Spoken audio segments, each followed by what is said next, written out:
Subscribe कीजिए सर्व संध्या दरबार के ऑफिशियल यूट्यूब चैनल को। मालिक जी के सत्संग की वीडियो सबसे पहले अपने मोबाइल आईपैड पर देखने के लिए सब्सक्राइब बटन दबाते समय बेल आइकन प्रेस करें और साथ में ऑल नोटिफिकेशन को भी ऑन करें। जय माता दी।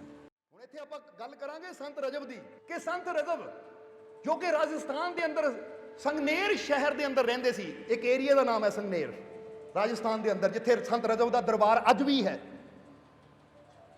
ਉੱਥੇ ਜਦੋਂ ਰਹਿੰਦੇ ਸੀ ਤਾਂ ਇੱਕ ਵਾਰ ਇੱਕ ਨੌਜਵਾਨ ਸੰਤ ਰਜਬ ਦੇ ਕੋਲ ਗਿਆ। ਇਹ ਘਟਨਾ ਉਦੋਂ ਦੀ ਹੈ ਜਦੋਂ ਹਾਲੇ ਸੰਤ ਦਾਦੂ ਦਿਆਲ ਦੁਨੀਆ ਤੇ ਸੀ, ਪਰ ਉਦੋਂ ਵੀ ਸੰਤ ਰਜਬ ਨੂੰ ਗੁਰੂ ਦੇ ਕੋਲੋਂ ਉਹ ਗਿਆਨ ਮਿਲ ਗਿਆ ਕਿ ਬੜੀਆਂ ਕਿਰਪਾ, ਬੜੀਆਂ ਰਹਿਮਤਾਂ ਲੋਕਾਂ ਤੇ ਕਰਦੇ ਸੀ। ਦੂਰੋਂ ਦੂਰੋਂ ਲੋਕ ਚੱਲ ਕੇ ਉਹਨਾਂ ਕੋਲ ਗਿਆਨ ਲੈਣ ਵਾਸਤੇ ਆਉਂਦੇ ਸੀ। ਤਾਂ ਅੱਜ ਇੱਕ ਨੌਜਵਾਨ ਜਦੋਂ ਸੰਤ ਰਜਬ ਦੇ ਕੋਲ ਆਇਆ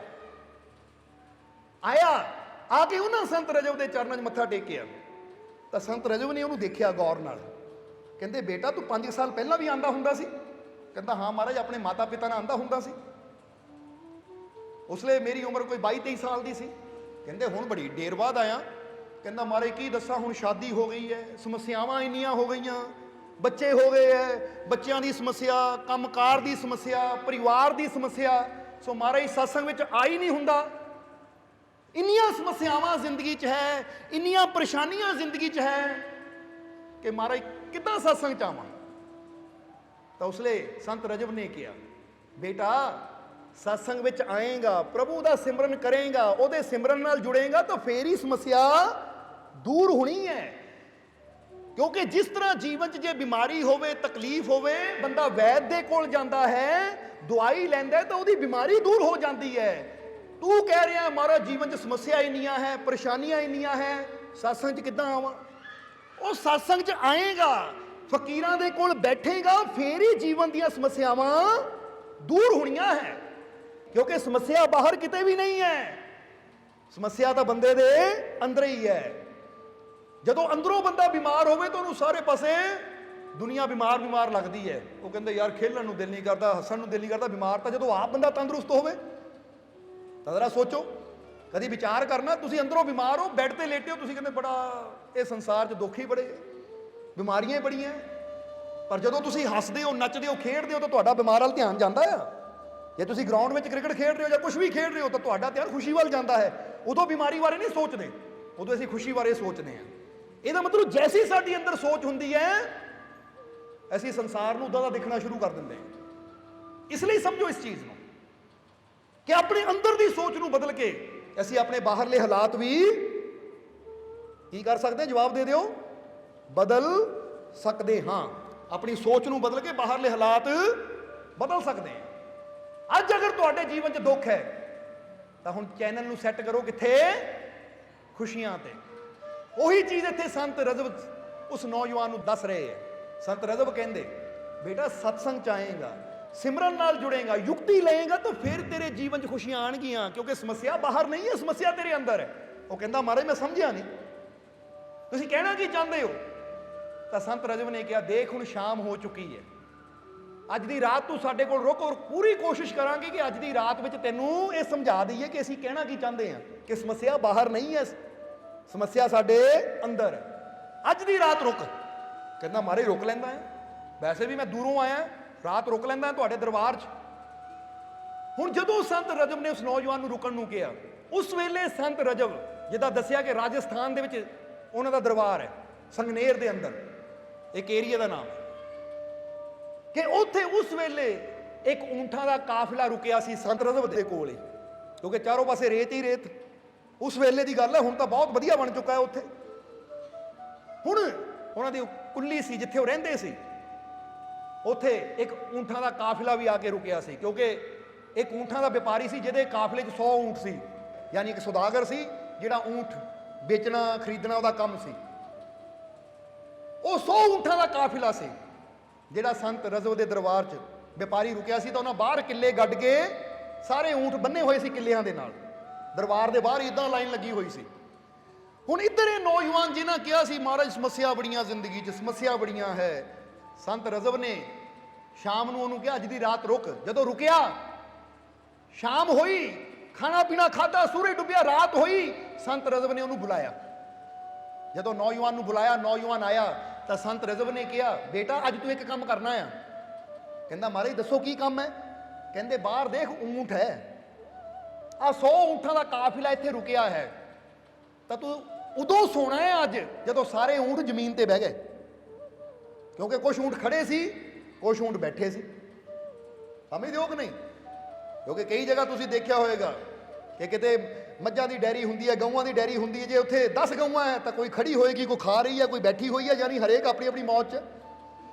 ਇਸੇ ਤਰ੍ਹਾਂ 100 ਊਂਠ, ਬੜੀ ਲੰਬੀ ਲਾਈਨ, ਕੁਝ ਖੜੇ ਹੈ, ਕੁਝ ਖਾ ਰਹੇ ਹੈ, ਕੁਝ ਬੈਠੇ ਹੈ। ਤਾਂ ਸੰਤ ਰਜਬ ਨੇ ਕਿਹਾ ਨੌਜਵਾਨ ਨੂੰ ਬੇਟਾ ਅੱਜ ਤੂੰ ਉਦੋਂ ਰਾਤ ਨੂੰ ਸੋਣਾ ਆ ਜਦੋਂ ਸਾਰੇ ਊਂਠ ਬੈਠ ਗਏ, ਇਹ ਸਾਡਾ ਹੁਕਮ ਹੈ। ਕਹਿੰਦਾ ਮਹਾਰਾਜ ਠੀਕ ਹੈ, 7 ਵਚਨ। ਕਿਉਂਕਿ ਸੋਚਿਆ ਕਿ 50 ਤਾਂ ਬੈਠੇ ਆ, 50 ਹੀ ਖੜੇ ਆ, ਕਿੰਨੀ ਦੇਰ ਖੜੇ ਰਹਿਣਗੇ, ਹੋਰ ਅੱਧਾ ਘੰਟਾ ਘੰਟੇ ਤੱਕ, ਘੜੀਆਂ 2 ਘੜੀਆਂ ਤੱਕ ਇਹ ਵੀ ਬਹਿ ਜਾਣਗੇ। ਕਹਿੰਦਾ ਮਹਾਰਾਜ 7 ਵਜੇ, ਕਹਿੰਦੇ ਧਿਆਨ ਰੱਖੀ, ਹੁਕਮ ਮੰਨਣਾ ਆ, ਅਸੀਂ ਦੇਖਣਾ ਵੀ ਆ ਕੇ ਤੂੰ ਸਾਡਾ ਹੁਕਮ ਮੰਨਦਾ ਜਾਂ ਕਿਤੇ ਸੁੱਤਾ ਪਿਆ ਆ। ਕਹਿੰਦਾ ਮਹਾਰਾਜ ਤੁਸੀਂ ਕਹਿ ਦਿੱਤਾ, ਮੈਂ ਪੂਰੀ ਊਂਠਾਂ ਦੀ ਰਾਖੀ ਕਰੂੰ, ਕਿਉਂਕਿ ਉਹਨਾਂ ਸੋਚਿਆ ਸ਼ਾਇਦ ਮੈਨੂੰ ਊਂਠਾਂ ਦੀ ਰਾਖੀ ਵਾਸਤੇ ਬਿਠਾਇਆ ਹੈ ਕਿ ਧਿਆਨ ਰੱਖੀ ਜਦੋਂ ਸਾਰੇ ਬਹਿ ਗਏ ਉਦੋਂ ਸੋਣਾ। ਕਹਿੰਦਾ 7 ਵਚਨ। ਹੁਣ ਸੰਤ ਰਜਬ ਕਹਿ ਕੇ ਅੰਦਰ ਚਲੇ ਗਏ, ਸੰਤ ਰਜਬ ਉਹਨੂੰ ਕਹਿ ਕੇ ਅੰਦਰ ਚਲੇ ਗਏ। ਜਦੋਂ ਅੰਦਰ ਗਏ, ਇੱਧਰ ਇਹ ਨੌਜਵਾਨ ਬਹਿ ਗਿਆ, ਲਾਈਨ ਲੱਗੀ ਹੋਈ ਊਂਠਾਂ ਦੀ, ਸਾਰੇ ਦੇਖ ਰਿਹਾ, ਕੁਝ ਖੜੇ ਹੈ, ਕੁਝ ਬੈਠੇ ਹੈ। ਹੁਣ ਦੇਖ ਰਿਹਾ, 1 ਘੜੀ ਬੀਤੀ, 2 ਘੜੀਆਂ ਬੀਤੀਆਂ, ਆਹ ਬੈਠੇਗਾ, ਆਹ ਬੈਠੇ, ਹੁਣ ਇੱਕ ਬਹਿੰਦਾ ਦੂਜਾ ਖੜਾ ਹੋ ਜਾਂਦਾ ਹੈ, ਇੱਧਰ 10 ਬਹਿੰਦੇ ਆ, ਪਰੇ ਪਾਸੇ 5 ਖੜੇ ਹੋ ਜਾਂਦੇ ਆ, ਕਿਉਂਕਿ 100 ਊਂਠ ਹੈ, ਕੋਈ 2-4 ਥੋੜੀ ਹੈ। ਹੁਣ ਕੁਝ ਬਹਿੰਦੇ ਆ, ਕੁਝ ਖੜੇ ਹੋ ਜਾਂਦੇ, ਬੜਾ ਪਰੇਸ਼ਾਨ ਹੋ ਗਿਆ। ਮੈਂ ਤਾਂ ਸੋਚਿਆ ਸੀ ਸਾਰੇ ਬਹਿ ਜਾਣਗੇ ਰਾਤ ਨੂੰ, ਪਰ ਇਹ ਕਰ ਕੀ ਰਹੇ ਹੈ? ਜੇ 90 ਬਹਿੰਦੇ ਆ, 10 ਖੜੇ ਹੈ, ਜੇ 95 ਬਹਿੰਦੇ, 5 ਖੜੇ ਹੈ, ਕੋਈ ਨਾ ਕੋਈ ਖੜੀ ਜਾਂਦਾ ਹੈ। ਇੱਕ ਬਹਿੰਦਾ ਦੂਜਾ ਉੱਠ ਜਾਂਦਾ, ਦੂਜਾ ਬਹਿੰਦਾ ਤੀਜਾ ਉੱਠ ਜਾਂਦਾ ਹੈ। ਸਾਰੀ ਰਾਤ ਵਿਚਾਰਾ ਦੇਖਦਾ ਰਹਿ ਗਿਆ, ਮੈਂ ਸੌਂ ਵੀ ਨਹੀਂ ਸਕਦਾ। ਹੁਣ ਕੀ ਕਰਾਂ, ਸਾਰੇ ਬੈਠਣ। ਹੁਣ ਜਿਹੜੇ ਖੜੇ ਆ ਉਹਨਾਂ ਨੂੰ ਥਾਪੀਆਂ ਦੇ ਦੇ ਕੇ ਬਿਠਾਉਣ ਦੀ ਕੋਸ਼ਿਸ਼ ਕਰਦਾ, ਇੱਕ ਨੂੰ ਬਿਠਾਉਂਦਾ, ਥਾਪੀਆਂ ਦੇ ਦੇ ਕੇ ਦੂਜਾ ਉਹ ਪਰੇ ਖੜਾ ਹੋ ਜਾਂਦਾ ਹੈ, ਉਹਦੇ ਉਹ ਦੌੜ ਕੇ ਜਾਂਦਾ, ਉਹਨੂੰ ਬਿਠਾਉਂਦਾ, ਦੂਜਾ ਉਹ ਸਿਰੇ ਖੜਾ ਹੋ ਜਾਂਦਾ ਹੈ। ਪਰੇਸ਼ਾਨ ਹੋ ਗਿਆ, ਮੈਂ ਸੌਂ ਵੀ ਨਹੀਂ ਸਕਦਾ, ਕਿਉਂਕਿ ਵਚਨ ਕੀਤਾ ਹੈ ਕਿ ਠੀਕ ਆ ਮਹਾਰਾਜ ਸਾਰਿਆਂ ਨੂੰ ਬਿਠਾ ਕੇ ਸੌਂ। ਬੜਾ ਪਰੇਸ਼ਾਨ, ਬੜਾ ਦੁਖੀ। ਰਾਤ ਦੇ 12 ਵਜੇ, ਯਾਨੀ ਅੱਧੀ ਕੁ ਰਾਤ ਹੋਈ, ਸੰਤ ਰਜਬ ਬਾਹਰ ਆਏ, ਦੇਖਿਆ ਮੱਥੇ ਤੇ ਹੱਥ ਰੱਖ ਕੇ ਖੜਾ ਹੈ ਇਹ ਨੌਜਵਾਨ। ਕਦੀ ਇੱਧਰ ਦੌੜ ਕੇ ਜਾਂਦਾ, ਕਦੀ ਉੱਧਰ ਦੌੜ ਕੇ ਜਾਂਦਾ, ਬਿਠਾਉਣ ਦੀ ਖਾਤਰ ਕਿ ਸਾਰੇ ਬੈਠਣ ਤਾਂ ਮੈਂ ਆਰਾਮ ਕਰਾਂ, ਕਿਉਂਕਿ ਅੱਧੀ ਰਾਤ ਹੋ ਗਈ, ਮੈਨੂੰ ਵੀ ਨੀਂਦ ਆਉਂਦੀ ਹੈ। ਤਾਂ ਉਸ ਲਈ ਸੰਤ ਰਜਬ ਨੇ ਦੇਖਿਆ, ਕਹਿੰਦੇ ਕੀ ਗੱਲ ਬੇਟਾ ਬੜਾ ਪਰੇਸ਼ਾਨ ਹੈ? ਕਹਿੰਦਾ ਮਹਾਰਾਜ ਕਿੱਦਾਂ ਦੀ ਤੁਸੀਂ ਆਹ ਗੱਲ ਮੈਨੂੰ ਕਹਿ ਗਏ ਆ। ਕਹਿੰਦੇ ਕੀ ਹੋਇਆ? ਕਹਿੰਦਾ ਮਹਾਰਾਜ ਕਿੱਦਾਂ ਦੀ ਜ਼ਿੰਮੇਵਾਰੀ ਸੌਂਪ ਗਏ ਆ ਕਿ ਜਦੋਂ ਸਾਰੇ ਊਂਠ ਬੈਠਣਗੇ ਫੇਰ ਸੌਵੀਂ। ਮੈਂ ਤਾਂ ਕੋਸ਼ਿਸ਼ ਕਰ ਕਰਕੇ ਥੱਕ ਗਿਆ, ਦੌੜ ਦੌੜ ਕੇ ਥੱਕ ਗਿਆ, ਬਿਠਾ ਬਿਠਾ ਕੇ ਥੱਕ ਗਿਆ। 2 ਬਿਠਾਉਂਦਾ ਹੈ ਤਾਂ 4 ਖੜੇ ਹੋ ਜਾਂਦੇ ਆ, 4 ਨੂੰ ਬਿਠਾਉਂਦਾ ਹੈ ਤਾਂ ਹੋਰ 4 ਖੜੇ ਹੋ ਜਾਂਦੇ ਆ। ਇਹ 100 ਊਂਠ ਬਹਿੰਦੇ ਹੀ ਨਹੀਂ ਹੈ, ਕੀ ਕਰਾਂ ਮਹਾਰਾਜ ਮੈਂ? ਕਹਿੰਦੇ ਹੁਣ ਤੈਨੂੰ ਇੰਨਾ ਪਤਾ ਲੱਗ ਗਿਆ ਨਾ, ਤੇਰੇ ਹੱਥ 'ਚ ਨਹੀਂ ਹੈ ਊਂਠਾਂ ਨੂੰ ਬਿਠਾਣਾ ਜਾਂ ਖੜੇ ਕਰਨਾ। ਕਹਿੰਦਾ ਜੀ ਹਾਂ ਉਹ ਤਾਂ ਹੈ। ਕਹਿੰਦੇ ਹੁਣ ਇਦਾਂ ਕਰ, ਊਂਠ ਚਾਹੇ ਬੈਠਣ ਚਾਹੇ ਖੜੇ ਹੋਣ, ਤੂੰ ਸੌਂ ਜਾ, ਤੂੰ ਜਾ ਕੇ ਸੌਂ ਜਾ।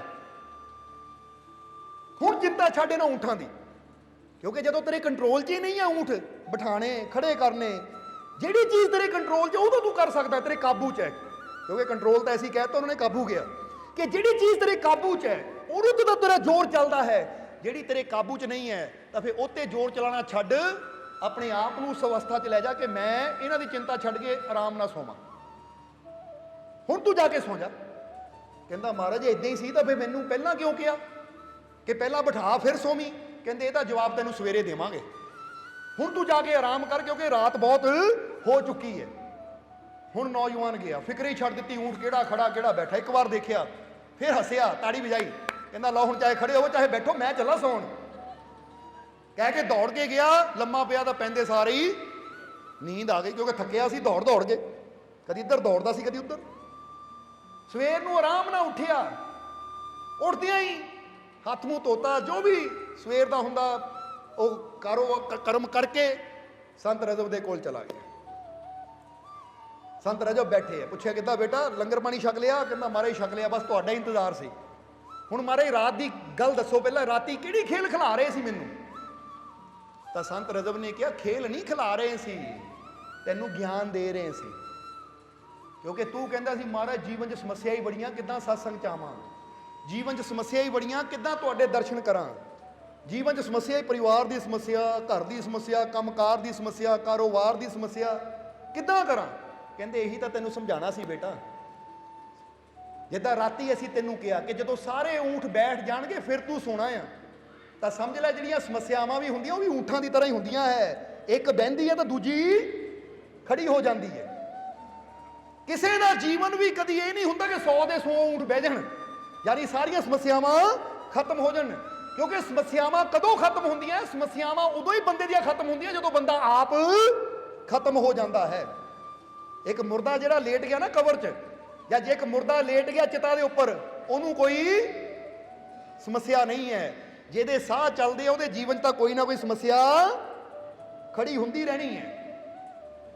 ਹੁਣ ਜੇ ਤੁਸੀਂ ਸੋਚੋ ਮੈਨੂੰ ਕੋਈ ਦੁੱਖ ਹੀ ਨਾ ਆਵੇ, ਤਾਂ ਇੱਕ ਗੱਲ ਕਹਾਂਗੇ ਤੁਹਾਨੂੰ, ਜਦੋਂ ਕੋਈ ਮਾੜਾ ਮੋਟਾ ਦੁੱਖ ਹੋਵੇ ਨਾ, ਫਰਜ਼ ਕਰੋ ਮਾੜੀ ਮੋਟੀ ਦਰਦ ਪੇਟ 'ਚ ਹੋਵੇ, ਲੱਤਾਂ 'ਚ ਹੋਵੇ, ਗੋਡਿਆਂ 'ਚ ਹੋਵੇ, ਪਿੱਠ 'ਚ ਹੋਵੇ, ਤਾਂ ਸ਼ੁਕਰ ਕਰਿਆ ਕਰੋ ਰੱਬ ਦਾ ਕਿ ਸ਼ੁਕਰ ਹੈ ਰੱਬਾ ਛੋਟੀ ਜਿਹੀ ਦਰਦ ਨਾਲ ਹੀ ਤੂੰ ਮੇਰਾ ਟਾਈਮ ਗੁਜ਼ਾਰ ਰਿਹਾ ਹੈ। ਨਹੀਂ ਤਾਂ ਦੁਨੀਆ ਤੇ ਬਹੁਤ ਜਿਹੜੇ ਕੈਂਸਰ ਲੈ ਕੇ ਬੈਠੇ ਹੈ, ਦੁਨੀਆ ਤੇ ਬਹੁਤ ਹੈ ਜੋ ਬ੍ਰੇਨ ਟਿਊਮਰ ਲੈ ਕੇ ਬੈਠੇ ਹੈ, ਦੁਨੀਆ ਤੇ ਬਹੁਤ ਹੈ ਜਿਨ੍ਹਾਂ ਨੂੰ ਇਹਨਾਂ ਦੇ ਗੰਭੀਰ ਰੋਗ ਹੈ ਜਿਨ੍ਹਾਂ ਦਾ ਇਲਾਜ ਹੀ ਕੋਈ ਹੈ ਨਹੀਂ। ਸ਼ੁਕਰ ਹੈ ਮੇਰੇ ਜੀਵਨ 'ਚ ਛੋਟੀ ਜਿਹੀ ਸਮੱਸਿਆ ਹੈ, ਇਹ ਤਾਂ ਬੜੀ ਵੀ ਤਾਂ ਹੋ ਸਕਦੀ ਹੈ।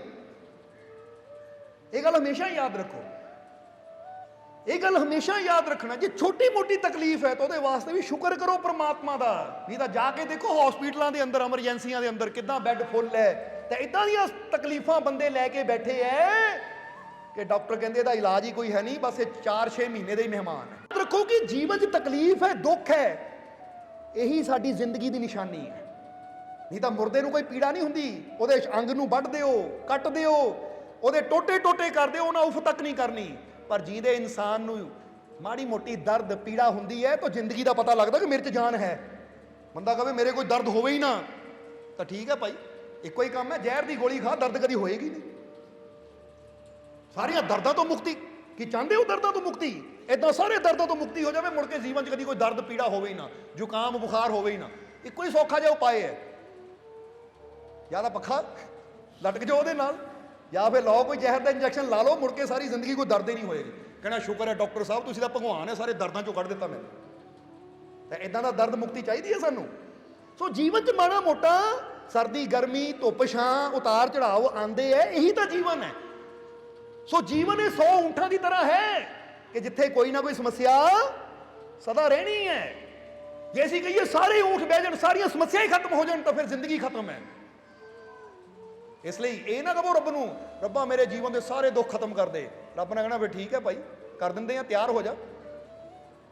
ਅਗਲੇ ਦਿਨ ਹੀ ਅਖਬਾਰ 'ਚ ਨਾ ਆ ਜਾਣਾ ਸ਼ਰਧਾਂਜਲੀ, ਪਾਠ ਦਾ ਭੋਗ। ਹੁਣ ਚਾਹੁੰਦੇ ਹੋ ਅਖਬਾਰ 'ਚ ਪਾਠ ਦੇ ਭੋਗ ਦੀ ਖਬਰ ਆਵੇ ਤੁਹਾਡੀ ਕਿ ਫਲਾਣੇ ਬੰਦੇ ਨੇ ਮੁਕਤੀ ਮੰਗੀ ਸੀ, ਰੱਬਾ ਮੈਨੂੰ ਸਾਰੇ ਦੁੱਖਾਂ ਤੋਂ ਮੁਕਤੀ ਦੇ ਦੇ। ਤਾਂ 4 ਦਿਨਾਂ ਬਾਅਦ ਹੀ ਬੱਚਿਆਂ ਨੇ ਫੋਟੋ ਨਾਲ ਪਾਠ ਦੇ ਭੋਗ ਦੀ ਖਬਰ ਲਵਾਤੀ। ਇੰਨੇ ਦਿਨਾਂ ਬਾਅਦ ਪਾਠ ਦਾ ਭੋਗ, ਪੁੱਛੋ ਬਈ ਇਹ ਕੀ ਹੋ ਗਿਆ? ਉਹ ਹੋਇਆ ਤਾਂ ਕੁਛ ਨਹੀਂ, ਸਾਡੇ ਬਾਪ ਨੇ ਜਾਂ ਸਾਡੀ ਮਾਂ ਨੇ ਮੁਕਤੀ ਮੰਗੀ ਸੀ ਦੁੱਖਾਂ ਤੋਂ, ਰੱਬ ਨੇ ਮੁਕਤੀ ਦੇ ਦਿੱਤੀ। ਇਦਾਂ ਦੀ ਮੁਕਤੀ ਚਾਹੀਦੀ ਹੈ। ਸੋ ਜੀਵਨ 'ਚ ਥੋੜਾ ਬਹੁਤਾ ਦੁੱਖ ਆਵੇ, ਸ਼ੁਕਰ ਕਰੀਏ ਰੱਬ ਦਾ ਕਿ ਸ਼ੁਕਰ ਹੈ ਪ੍ਰਮਾਤਮਾ, ਇਹ ਜ਼ਿੰਦਗੀ ਦੀ ਨਿਸ਼ਾਨੀ ਹੈ। ਗਰਮੀ ਲੱਗਦੀ ਹੈ, ਸਰਦੀ ਲੱਗਦੀ ਹੈ, ਧੁੱਪ ਹੈ, ਛਾਂ ਹੈ, ਰਾਤ ਦਿਨ ਮਹਿਸੂਸ ਹੁੰਦੇ ਹੈ, ਇਹ ਜ਼ਿੰਦਗੀ ਦੀ ਨਿਸ਼ਾਨੀ ਹੈ। ਸ਼ੁਕਰ ਹੈ ਤੇਰਾ ਪ੍ਰਭੂ, ਤੂੰ ਮੈਨੂੰ ਜ਼ਿੰਦਗੀ ਦਿੱਤੀ, ਤਾਂ ਹੀ ਤਾਂ ਮੈਂ ਸਭ ਕੁਝ ਮਹਿਸੂਸ ਕਰ ਰਿਹਾ ਹਾਂ। ਕਿਉਂਕਿ ਜੇ ਜ਼ਿੰਦਗੀ ਨਾ ਰਵੇ ਤਾਂ ਮਹਿਸੂਸ ਕਰਨ ਵਾਲੀ ਸ਼ਕਤੀ ਵੀ ਚਲੀ ਜਾਂਦੀ ਹੈ। ਮੁਰਦੇ ਨੂੰ ਕੁਝ ਮਹਿਸੂਸ ਹੁੰਦਾ ਹੈ? ਕਦੀ ਕਿਸੇ ਮੁਰਦੇ ਨੇ ਚੀਕਾਂ ਮਾਰੀਆਂ ਜਦੋਂ ਅੱਗ 'ਚ ਰੱਖਿਆ ਉਹਨੂੰ? ਕਦੋਂ ਕਿਸੇ ਮੁਰਦੇ ਨੇ ਚੀਕਾਂ ਮਾਰੀਆਂ ਜਦੋਂ ਠੰਡੀ ਬਰਫ਼ ਤੇ ਰੱਖਿਆ ਉਹਨੂੰ? ਕਿ 4 ਦਿਨ ਹੋ ਗਏ ਬਰਫ਼ ਤੇ ਪਿਆ, ਪਰ ਆਰਾਮ ਨਾਲ ਪਿਆ। ਤਾਂ ਤੁਹਾਡੇ ਹੱਥ 'ਚ ਕੋਈ ਬਰਫ਼ ਲਾ ਦੇਵੇ, ਉਹ ਠੰਡ ਠੰਡ ਲੱਗਦੀ, ਠੰਡ ਗਰਮੀ ਚਾਹੀਦੀ ਹੈ। ਤੁਹਾਡਾ ਹੱਥ ਮਾੜਾ ਜਿਹਾ ਸੇਕ ਦੇ ਲਾਗੇ ਲੈ ਜਾਓ, ਉਹ ਬੜਾ ਸੇਕ ਲੱਗਦਾ ਹੈ ਭਾਈ, ਛਾਲੇ ਨਾ ਬਹਿ ਜਾਣ। ਇਹ ਅਹਿਸਾਸ, ਇਹ ਦਰਦ ਪੀੜਾ ਦਾ ਅਹਿਸਾਸ ਹੀ ਜ਼ਿੰਦਗੀ ਹੈ। ਅਸੀਂ ਕਹਿੰਦੇ ਸਾਡੇ ਜੀਵਨ 'ਚ ਕੋਈ ਪੀੜਾ ਆਵੇ ਹੀ ਨਾ, ਸਾਡੇ ਜੀਵਨ 'ਚ ਕੋਈ ਤਕਲੀਫ ਆਵੇ ਹੀ ਨਾ, ਤਾਂ ਫਿਰ ਸਿੱਧਾ ਹੀ ਕਹਿ ਦਿਓ ਰੱਬ ਨੂੰ, ਰੱਬਾ ਜ਼ਿੰਦਗੀ ਦਿੱਤੀ ਕਿ ਉਹ ਚੱਕ ਲੈ। ਫਿਰ ਚਾਹੇ ਬਰਫ਼ ਤੇ ਪਾਓ, ਚਾਹੇ ਅੱਗ 'ਚ ਰੱਖੋ, ਅਹਿਸਾਸ ਹੀ ਨਹੀਂ ਹੋਏਗਾ। ਸ਼ੁਕਰ ਕਰੀਏ ਰੱਬ ਦਾ ਜੇ ਜੀਵਨ 'ਚ ਮਾੜੀਆਂ ਮੋਟੀਆਂ ਤਕਲੀਫਾਂ ਹੈ, ਇਹ ਮੰਗੋ ਰੱਬਾ ਬੜੇ ਦੁੱਖਾਂ ਤੋਂ ਬਚਾ ਲਈ। ਹਸਪੀਟਲਾਂ 'ਚ ਨਾ ਜ਼ਿੰਦਗੀ ਬੈੱਡ ਦੇ ਉੱਤੇ ਲੇਟ ਕੇ ਕੱਟਣੀ ਪਵੇ, ਉਨੀ ਕਿਰਪਾ ਕਰ। ਬਾਕੀ ਤੁਰਦੇ ਫਿਰਦੇ ਮਾੜਾ ਮੋਟਾ ਦੁੱਖ ਦਰਦ ਤਾਂ ਜੀਵਨ 'ਚ ਚੱਲਣਾ ਹੀ ਹੈ। ਉਹ ਚੱਲਣ ਦੀ ਤਾਕਤ ਤੂੰ ਦੇ ਰਿਹਾ, ਤੂੰ ਨਾਲ ਹੈ ਤਾਂ ਉਹਦਾ ਕਾਹਦਾ ਡਰਨਾ ਹੈ? ਅਸੀਂ ਜੀਵਨ 'ਚ ਦੁੱਖਾਂ ਤੋਂ ਮੁਕਤੀ ਮੰਗਣ ਦਾ ਮਤਲਬ ਹੈ ਜ਼ਿੰਦਗੀ ਤੋਂ ਮੁਕਤੀ। ਇਸ ਲਈ ਇਹ ਗੱਲ ਨੂੰ ਆਪਣੇ ਦਿਲੋਂ ਦਿਮਾਗ 'ਚ ਬਿਠਾ ਲੈਣਾ। ਕਿਤੇ ਫਿਰ ਨਾ ਅੱਜ ਬੇਨਤੀ ਕਰਦੇ ਹੋ ਰੱਬਾ ਸਾਰੇ ਦੁੱਖਾਂ ਤੋਂ ਮੁਕਤੀ ਕਰ ਦੇ, ਤਾਂ ਉਹੀ ਗੱਲ ਹੋਵੇ ਕਿ ਤੁਹਾਡੇ ਬੱਚਿਆਂ ਨੂੰ ਵੀ ਕਹਿਣਾ ਪਵੇ, ਕੋਈ ਪੁੱਛੇ ਕਿੱਦਾਂ ਹੋਇਆ ਸੀ, ਕੀ ਹੋ ਗਿਆ ਸੀ, ਹਫ਼ਤਾ ਪਹਿਲਾਂ ਤਾਂ ਠੀਕ ਸੀ, ਕੀ ਹੋ ਗਿਆ? ਉਹਨੇ ਸੱਚੇ ਦਿਲੋਂ ਰੱਬ ਅੱਗੇ ਮੰਗਿਆ ਸੀ ਤਾਂ ਰੱਬ ਨੇ ਪੂਰੀ ਕਰ ਦਿੱਤੀ, ਸਾਰੇ ਦੁੱਖਾਂ ਤੋਂ ਮੁਕਤੀ ਦੇ ਦਿੱਤੀ। ਸਮਝਦੇ ਹੋ ਕਿ ਨਹੀਂ? ਸ਼ਾਂਤੀ ਮੰਗੋ ਕਿ ਮਾਲਿਕ ਜੀਵਨ 'ਚ ਦੁੱਖ ਰਵੇ ਸੁੱਖ ਰਵੇ ਉਹਦੀ ਮੈਨੂੰ ਕੋਈ ਫਿਕਰ ਨਹੀਂ ਹੈ, ਬਸ ਮੇਰੇ ਜੀਵਨ 'ਚ ਸ਼ਾਂਤੀ ਰਵੇ, ਮੇਰੇ ਜੀਵਨ 'ਚ ਖੁਸ਼ੀ ਰਵੇ, ਮੇਰੇ ਜੀਵਨ 'ਚ ਆਨੰਦ ਰਵੇ। ਕਿਉਂਕਿ ਆਨੰਦ ਗੱਲ ਹੋਰ ਹੈ, ਖੁਸ਼ੀ ਗੱਲ ਹੋਰ ਹੈ। ਹੁਣ ਕਿਸੇ ਦੇ ਪੇਟ 'ਚ ਦਰਦ ਹੈ ਪਰ ਫਿਰ ਵੀ ਅੰਦਰੋਂ ਸ਼ਾਂਤ ਹੋ ਸਕਦਾ ਹੈ, ਫਿਰ ਵੀ ਉਹ ਅੰਦਰੋਂ ਆਨੰਦਿਤ ਹੋ ਸਕਦਾ ਹੈ। ਤਾਂ ਇਹ ਵੀ ਹੋ ਸਕਦਾ ਕਿਸੇ ਦਾ ਦਰਦ ਹੈ ਨਹੀਂ ਪਰ ਫਿਰ ਵੀ ਅਸ਼ਾਂਤ ਹੈ, ਫਿਰ ਵੀ ਕ੍ਰੋਧੀ ਹੈ, ਫਿਰ ਵੀ ਦੁਖੀ ਹੈ, ਲੜਨ ਨੂੰ ਤਿਆਰ ਹੈ। ਸਮਝ ਆ ਰਹੀ ਹੈ ਸਾਡੀ ਗੱਲ? ਦਰਦ ਦੁੱਖ ਇਹ ਅਲੱਗ ਚੀਜ਼ ਹੈ, ਖੁਸ਼ੀ ਸ਼ਾਂਤੀ ਆਨੰਦ ਇਹ ਅਲੱਗ ਚੀਜ਼ ਹੈ। ਹੋ ਸਕਦਾ ਕੋਈ ਐਸਾ ਹੋਵੇ ਕਿ ਉਹਦੇ ਸਿਰ 'ਚ ਬੜੀ ਦਰਦ ਹੋ ਰਹੀ ਹੈ ਪਰ ਫਿਰ ਵੀ ਸ਼ਾਂਤ ਹੋ ਕੇ ਬੈਠਾ ਹੈ, ਫਿਰ ਵੀ ਖੁਸ਼ ਹੋ ਕੇ ਬੈਠਾ ਹੈ। ਹੁਣ ਐਸੇ ਇਨਸਾਨ ਵਾਸਤੇ ਦਰਦ ਵੀ ਕੋਈ ਮਾਇਨੇ ਨਹੀਂ ਰਖਾਉਂਦਾ। ਉਹ ਕਹਿੰਦਾ ਸ਼ਾਂਤੀ ਮੇਰੇ ਅੰਦਰ ਹੈ। ਦਰਦ ਤਾਂ ਸਰੀਰ 'ਚ ਆਉਂਦੀ ਜਾਂਦੀ ਰਹਿੰਦੀ ਹੈ, ਪਰ ਕਈ ਐਸੇ ਹੁੰਦੇ ਆ ਕਿ ਸਰੀਰ ਤਾਂ ਠੀਕ ਹੁੰਦਾ ਹੈ ਪਰ ਅੰਦਰੋਂ ਅਸ਼ਾਂਤੀ ਨਾਲ ਇੰਨੇ ਭਰੇ ਹੁੰਦੇ ਕਿ ਮਾੜੀ ਮਾੜੀ ਗੱਲ ਤੇ ਭਾਂਡੇ ਕੁੱਟਦੇ ਆ, ਤੋੜਦੇ ਆ, ਦਰਵਾਜ਼ੇ ਭੰਨਦੇ ਆ, ਖਿੜਕੀਆਂ ਭੰਨਦੇ ਆ, ਇੱਕ ਦੂਜੇ ਨੂੰ ਗਾਲੀ ਗਲੋਚ ਕਰਦੇ ਆ। ਇਹਦਾ ਮਤਲਬ ਸਰੀਰ ਤਾਂ ਫਿੱਟ ਹੈ ਪਰ ਅੰਦਰ ਮਨ ਜਿਹੜਾ ਹੈ ਅਨਫਿੱਟ ਹੈ। ਉੱਥੇ ਲੋੜ ਹੈ ਮਨ ਨੂੰ ਫਿੱਟ ਕਰਨ ਦੀ। ਫਿੱਟ ਮਤਲਬ ਪੂਰੀ ਤਰ੍ਹਾਂ ਤੰਦਰੁਸਤ ਕਰਨ ਦੀ, ਸਵਸਥ ਕਰਨ ਦੀ। ਔਰ ਇਹ ਅੰਦਰਲੇ ਮਨ ਨੂੰ ਸਵਸਥ ਹੋਣ ਦੀ ਵਿਧੀ ਸਾਨੂੰ ਸੰਤ ਦਿੰਦੇ ਹੈ, ਫਕੀਰ ਦਿੰਦੇ ਹੈ, ਉਹ ਸਾਡੇ ਮਾਲਕ ਦਿੰਦੇ ਹੈ। ਜਰਾ ਸਮਝਣਾ ਸਾਰੇ ਜੀਵਾਂ ਨੇ। ਇਸ ਲਈ ਸੰਤ ਰਜ਼ਬ ਨੇ ਕਿਹਾ ਬੇਟਾ ਤੂੰ ਕਹਿੰਦਾ ਜੀਵਨ 'ਚ ਬੜੀਆਂ ਸਮੱਸਿਆਵਾਂ ਹੈ, ਇਹ ਸਮੱਸਿਆ ਊਂਠਾਂ ਦੀ ਤਰ੍ਹਾਂ ਹੁੰਦੀਆਂ ਹੈ। ਜੇ ਬੰਦਾ ਸੋਚੇ ਸਾਰੀਆਂ ਬੈਠ ਜਾਣ ਫਿਰ ਮੈਂ ਸੰਤਾਂ ਦੇ ਕੋਲ ਜਾਵਾਂ ਤਾਂ ਜਿੱਦਾਂ ਸਾਰੇ ਊਂਠ ਨਹੀਂ ਕਦੀ ਬਹਿੰਦੇ, ਇੱਕ ਬਹਿੰਦਾ ਤਾਂ ਦੂਜਾ ਖੜਾ ਹੋ ਜਾਂਦਾ ਹੈ। ਜੀਵਨ 'ਚ ਸਮੱਸਿਆ ਵੀ ਇਦਾਂ ਹੀ ਹੈ। ਕਦੀ ਸਿਹਤ ਨੂੰ ਲੈ ਕੇ ਕੋਈ ਮਾੜੀ ਮੋਟੀ ਗੱਲ ਹੋਵੇ, ਕਦੀ ਪਰਿਵਾਰ ਨੂੰ ਲੈ ਕੇ ਹੋਵੇ, ਕਦੀ ਬੱਚਿਆਂ ਨੂੰ ਲੈ ਕੇ ਹੋਵੇ, ਕਦੀ ਕਾਰੋਬਾਰ ਨੂੰ ਲੈ ਕੇ ਹੋਵੇ, ਕੋਈ ਨਾ ਕੋਈ ਸਮੱਸਿਆ ਤਾਂ ਜੀਵਨ 'ਚ ਆਂਦੀ ਰਹਿਣੀ ਹੈ। ਬੋਲੋ ਸਮਝਦੇ ਹੋ ਕਿ ਨਹੀਂ?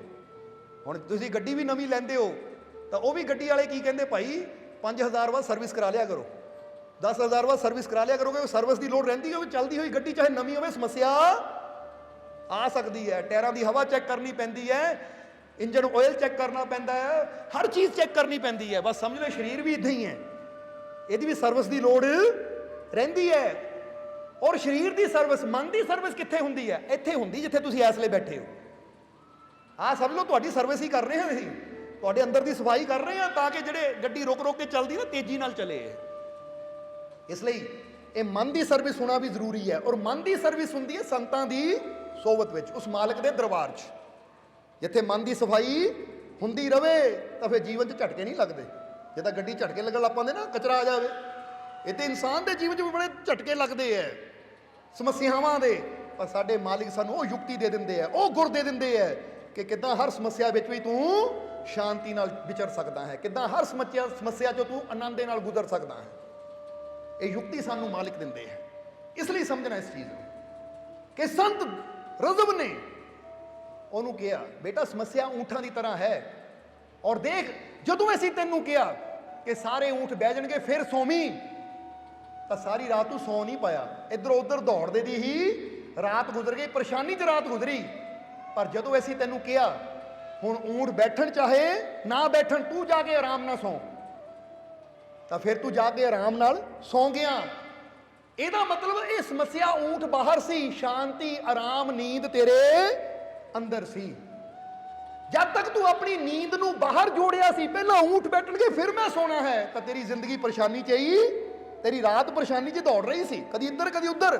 ਪਰ ਜਦੋਂ ਅਸੀਂ ਤੈਨੂੰ ਕਹਿ ਦਿੱਤਾ ਇਹ ਬਾਹਰ ਊਂਠ ਬੈਠਣ ਜਾਂ ਨਾ ਬੈਠਣ, ਇਹ ਸਮੱਸਿਆ ਖਤਮ ਹੋਵੇ ਨਾ ਹੋਵੇ, ਤੂੰ ਸ਼ਾਂਤ ਹੋ ਕੇ ਸੌਂ ਜਾ, ਤੂੰ ਆਪਣੀ ਨੀਂਦ ਨਾਲ ਆਪਣੀ ਸੁਰਤੀ ਨੂੰ ਜੋੜ ਲਿਆ, ਤਾਂ ਦੇਖ ਤੂੰ ਆਰਾਮ ਨਾਲ ਸੌਂ ਗਿਆ, ਤੈਨੂੰ ਪਤਾ ਨਹੀਂ ਲੱਗਾ ਦਿਨ ਕਿਹੜੇ ਵੇਲੇ ਚੜ ਗਿਆ। ਬਸ ਬੇਟਾ ਇਸੇ ਤਰ੍ਹਾਂ ਤੈਨੂੰ ਇਹ ਯੁਕਤੀ ਦੇਣੀ ਸੀ ਕਿ ਬਾਹਰਲੀਆਂ ਸਮੱਸਿਆਵਾਂ ਤੇ ਤੇਰਾ ਕੰਟਰੋਲ ਨਹੀਂ ਹੈ, ਕਾਬੂ ਨਹੀਂ ਹੈ। ਕਵੇਂ ਕਿ ਮੈਂ ਇਹਨਾਂ ਨੂੰ ਬਿਠਾ ਦੇਵਾਂ, ਇਹ ਖੜੀਆਂ ਹੀ ਨਾ ਹੋਣ, ਇਹ ਤਾਂ ਉੱਠਦੀਆਂ ਬੈਠਦੀਆਂ ਰਹਿਣੀਆਂ ਹੈ, ਯਾਨੀ ਆਂਦੀਆਂ ਜਾਂਦੀਆਂ ਰਹਿਣੀਆਂ ਹੈ। ਪਰ ਸੰਤਾਂ ਦੀ ਸੰਗਤ ਵਿੱਚ ਬਹਿ ਕੇ ਤੈਨੂੰ ਉਹ ਯੁਕਤੀ ਮਿਲ ਜਾਣੀ ਹੈ ਕਿ ਸਮੱਸਿਆ ਬਾਹਰ ਹੈ ਪਰ ਪਰਮ ਸ਼ਾਂਤੀ ਪਰਮ ਨੀਂਦ ਮੇਰੇ ਅੰਦਰ ਹੈ। ਕਿੱਦਾਂ ਮੈਂ ਇਹ ਸਮੱਸਿਆ ਉੱਠਣ ਚਾਹੇ ਬੈਠਣ, ਪਰ ਮੈਂ ਆਪਣੀ ਜ਼ਿੰਦਗੀ ਨੂੰ ਆਰਾਮ ਨਾਲ ਸ਼ਾਂਤੀ ਨਾਲ ਕਿੱਦਾਂ ਗੁਜ਼ਾਰਾਂ, ਇਹ ਯੁਕਤੀ ਤੈਨੂੰ ਅਸੀਂ ਦੇ ਸਕਦੇ ਹਾਂ। ਜਿੱਦਾਂ ਹੀ ਤੈਨੂੰ ਕਿਹਾ ਹੁਣ ਜਾ ਕੇ ਸੌਂ ਜਾ, ਊਂਠ ਬੈਠਣ, ਹੁਣ ਤੂੰ ਸੌਂ ਗਿਆ, ਊਂਠ ਫਿਰ ਵੀ ਖੜੇ ਹੁੰਦੇ ਸੀ, ਬੈਠਦੇ ਸੀ, ਪਰ ਤੈਨੂੰ ਹੁਣ ਉਹਦੇ ਨਾਲ ਕੋਈ ਫਰਕ ਨਹੀਂ ਪੈਂਦਾ ਸੀ। ਜਦੋਂ ਤੱਕ ਤੈਨੂੰ ਬਾਹਰ ਫਰਕ ਪੈਂਦਾ ਸੀ ਊਂਠਾਂ ਨਾਲ ਤਾਂ ਤੇਰੀ ਰਾਤ ਪਰੇਸ਼ਾਨੀ ਭਰੀ ਸੀ।